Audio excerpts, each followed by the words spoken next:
Torej, zraven že znane P40 serije so tukaj novi aparati, ki bojo v prihodnje zaznamovali trg v Sloveniji. Tukaj imamo glavnega paradnega konja P40 serije, P40 Pro Plus.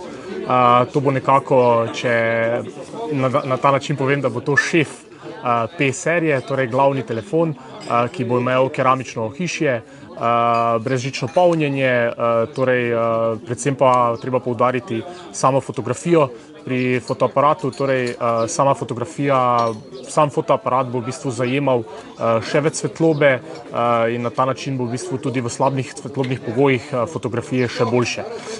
Zdaj tisto, kar treba prav tako poudariti, je, da na trg prihajajo tudi nove tablice, Huawei MatePad T8 in pa Huawei MatePad Pro. Torej, Huawei MatePad Pro bo v bistvu najboljša tablica do sedaj, ki ima zelo zmogljiv procesor Kirin 990, ki ga prav tako poznamo že v P40 seriji. Prav tako bo tablica omogočala celotno mobilno pisarno, kar pomeni v bistvu, da lahko na njo priključimo magnetno tipkovnico in pa uporabljamo prav tako svinčnik za lažjo uporabo. Prihajajo tudi nove slušalke Huawei FreeBuds 3i, ki bo prav tako ergonomično oblikovane za uporabnika in preproste za uporabo.